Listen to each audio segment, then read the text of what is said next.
పశ్చిమాసియాలో యుద్ధ మేఘాలు మళ్లీ కమ్ముకుంటున్నాయా? హర్ముజ్ జలసంధిలో వాణిజ్య చమురు నౌకలపై ఇరాన్ జరిపిన దాడులకు ప్రతిచర్యగా అమెరికా సైన్యం ఇరాన్పై భారీ వైమానిక దాడులు ప్రారంభించింది. గత నెలలో కుదిరిన తాత్కాలిక కాల్పుల విరమణ ఒప్పందాన్ని ఇరాన్ తీవ్రంగా ఉల్లంఘించిందని అమెరికా రక్షణ విభాగం స్పష్టం చేస్తోంది. ఈ ఉద్రిక్తతల నేపథ్యంలో ఇరాన్ చమురు విక్రయాలపై గతంలో ఇచ్చిన మినహాయింపులను అమెరికా రద్దు చేసింది. నేటో సదస్సు వేదికగా అమెరికా అధ్యక్షుడు ట్రంప్ మాట్లాడుతూ ఇరాన్పై జరుగుతున్న దాడులను కేవలం యుద్ధంగా కాకుండా ఆ దేశ అణ్వాయుధాల నిర్మూలన చర్యగా అభివర్ణించారు.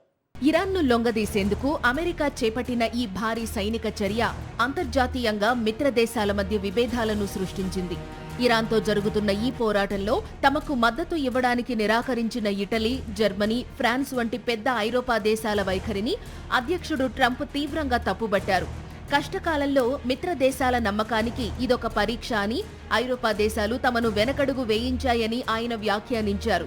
ఇటలీ ప్రధాని ఇరాన్ విషయంలో అమెరికాకు మద్దతు ఇవ్వకపోవడం ఆమె చేసిన పెద్ద పొరపాటని విమర్శించారు. మరోవైపు ఇరాన్కు మద్దతుగా రంగంలోకి దిగకుండా సంయమనం పాటించినందుకు టర్కీ దేశాన్ని ట్రంప్ ప్రశంసించారు. తమ అభ్యర్థన మేరకే టర్కీ ఈ యుద్ధానికి దూరంగా ఉండి ఉంటుందని ఆయన అభిప్రాయపడ్డారు.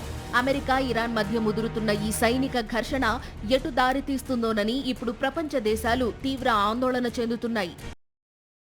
మరిన్ని అప్డేట్స్ కోసం ఛానల్ను సబ్స్క్రైబ్ చేయండి. నోటిఫికేషన్స్ కోసం బెల్ ఐకాన్ పై క్లిక్ చేయండి.